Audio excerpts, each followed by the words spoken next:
আসসালামু আলাইকুম প্রিয় ফলোয়ার ভাই বোনেরা, আজকে একটি গুরুত্বপূর্ণ বিষয় নিয়ে আপনাদের সামনে আলোচনা করছি। আলোচনাটি হচ্ছে, আমি নিজেও এইগুলো করতাম না, কিন্তু আমি ফল পেয়েছি বলেই আমি চাই যে আমার ফ্যান ফলোয়ার যারা আছে, যারা আমার ভক্ত আছে, তারাও এইগুলো করুক। আসলে ফেসবুকে সফলতা পেতে হলে কিছু নিয়ম কানুন, কিছু ফেসবুকের গাইডলাইন, এইগুলো মেনে চলা উচিত প্রত্যেকেরই।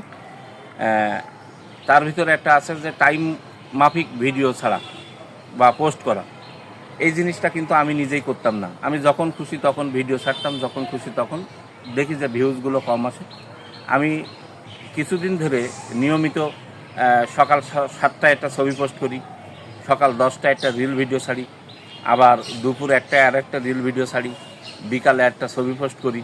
এই যে নিয়ম কানুনভাবে মেনে চলাই, দেখছি যে এখন মোটামুটি আমার ছবি বলেন, ভিডিও বলেন, ভালো ব্যাকআপ পাচ্ছি আমি। তাই আমার ফ্যান ফলোয়ার যারা আছেন তাদেরকে বলবো, আপনারা এই নিয়মগুলো মেনে এবং নির্ভুলভাবে আপনারা ভিডিও তৈরি করে, ভালো এডিটিং করে আপনারা এগুলো ছাড়েন, অবশ্যই আপনারা সফলতা পাবেন। পাশাপাশি আরেকটা কথা যেটা বলতে হয়, অনেকেই যেগুলো বলে থাকে যে ভিউজ কেরোর হাতে না, কথাটা ঠিক। আপনার ভিউজ বাড়াইতে হলে আপনাকে অবশ্যই অন্যের ভিডিও দেখতে হবে। আপনি যদি ভিডিও ছেড়ে বসে থাকেন, এই নিয়মিত ভিডিও দিলেন, টাইম মোতাবেক দিলেন, দিয়ে আপনি বসে থাকলেন, তাহলে কিন্তু হবে না।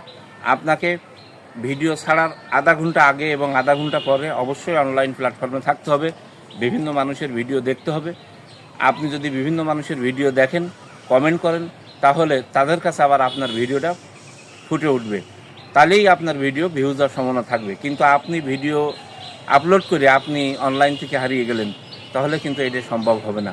এই জন্য বলবো, ভিডিও লোড করেন আর ছবি লোড করেন, যেটাই করেন না কেন, তারপর সে আপনাকে মিনিমাম আধা ঘন্টা আপনাকে অনলাইন প্ল্যাটফর্মে থাকতে হবে এবং মানুষের ভিডিও দেখতে হবে, গঠনমূলক কমেন্ট করতে হবে, কিছু রিপ্লাই কমেন্ট করতে হবে, এতে আপনি ফলোয়ারও পাবেন। আশা করি আমার এই ভিডিওটি আপনাদের জন্য যথাযথ উপযোগী কারণ হয়ে দাঁড়াবে। আজ এই পর্যন্তই, আবারও দেখা হবে নতুন কোনো তথ্যমূলক ভিডিও নিয়ে। সেই পর্যন্ত অপেক্ষায় থাকুন। আল্লাহ হাফেজ।